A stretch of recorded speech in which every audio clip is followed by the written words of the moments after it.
Hello, mate. You're still watching me, innit? Still watching you, innit? Sleeping, it is. So, hello. Today I'd like to take a look at this, which I think is an awesome book. It's the story of, I think, arguably one of the best drummers of all time, Keith Moon, who was in The Who. The Who were a British rock group.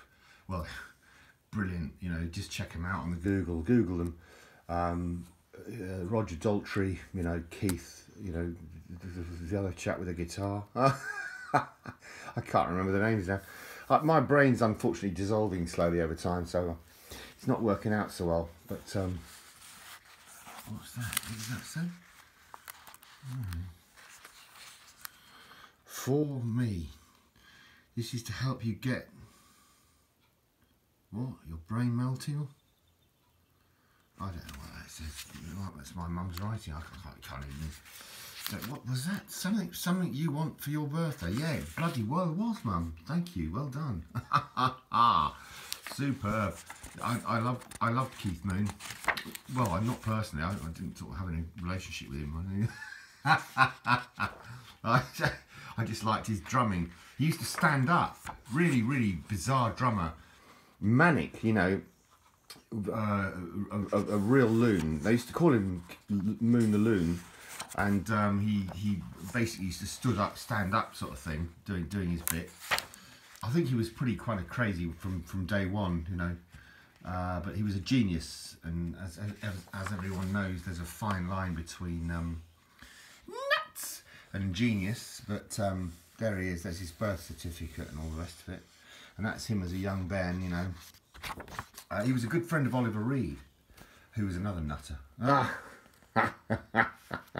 I do admire the nutters. The British, the UK nutters are brilliant. I remember I once went down. That's Keith when he was a kid. I once went down to there he is with these drums. I once went down to a hotel in Winchester, and they had a huge fish tank in there, and I lived nearby at the time in Easton. And the tale was told to me by one of the waiters, who was an older boy, an older bloke, probably in his 60s. And he said, "Oh yeah, that fish tank." Because I pointed the fish tank out, and he said, "Oh, that fish tank's quite famous." He said basically because one evening Oliver Reed dived into it bollock naked, and.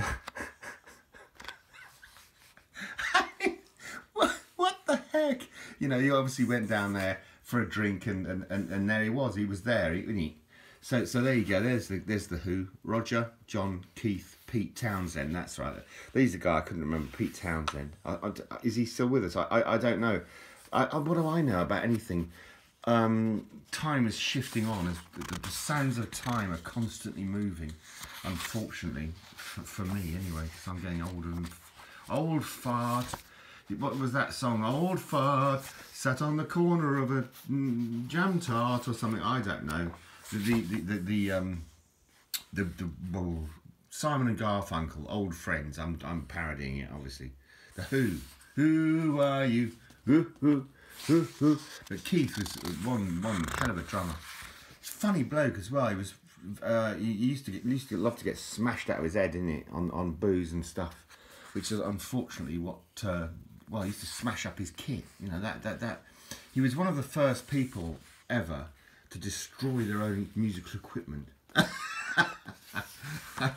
wish I could have afforded to do so, but no, he was funny. He was very witty. I'm sorry, but I like people like that. I think they're crazy and I think they're funny, and I think it brings out there's a mirth in there which makes the, you know, gives you the variety is the spice of life, is all I can say. And obviously he did some things that under the influence of alcohol, like throwing a champagne bottle through the wall, which he actually framed. So yeah, but he was a loving man. That's a fact. Well, according to this book, I have read this book, but he was a great friend of Oliver Reed. As I say, funny fella. I think he was in New York one time, and anyway, he's in this hotel in wherever it is, 4th Street on New York, whatever it is, and suddenly, you know how in New York they have like these oh, what are they called? These people that take you when folk turn up in a car, they have a What are you talking about? You're even I just you do the talking, mate, innit? Because my brain's bloody rotted. I can't even remember. But they have a concierge, as it called, a concierge, let's call it, on the doorway of a you know, where they are in New York. Look at that. It's not nice, is it? But and so suddenly this television set comes from about 14th floor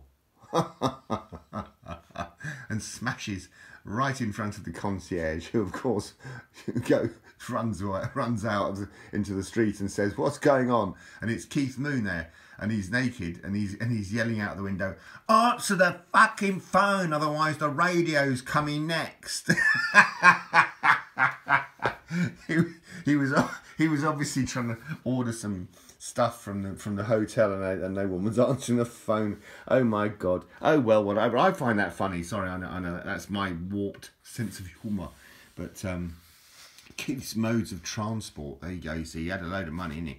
So this is how rock stars live. It says there. Yeah, I mean they do on horseback. That's handy, because I couldn't ride a horse. The bloody thing. Do you know, I actually was taken for horse riding lessons. My mum was determined to kind of educate me in the ways of horse riding and stuff. There he is with old dear old Ollie Reed, you know. And my mum took me for horse riding lessons, and I was given this big horse because I was a big lad, even as a young age, and the damn thing just was grazing. I mean, when I was sat on its back on a saddle in it, and it was head down and just grazing the grass. It obviously had absolutely no respect for me whatsoever. There was no way that horse was going to do what I told it to. It was thinking, "You mug, get off my back. get that little monkey off my back." But no. There you go. So a very interesting life, which sadly ended in tragedy for Keith, because yeah, the booze got the better of him. What a beautiful young woman that he was married to. And well, they went to a party, and he used to take a thing called Heminevrin, which I know what that is because I used to work as a paramedic. And Heminevrin is a sort of alcohol replacement drug. So you take that, and it gives you the same buzz as the alcohol would do in your brain without actually taking the alcohol. And obviously he thought well, yeah, they called him the Mad Hatter. They thought he obviously thought he'd not taken as many pills as he had, and then maybe had a drink, maybe, I don't know. Well, I wasn't there, was I? And then that was the end of that, Nick. Boom, down you go.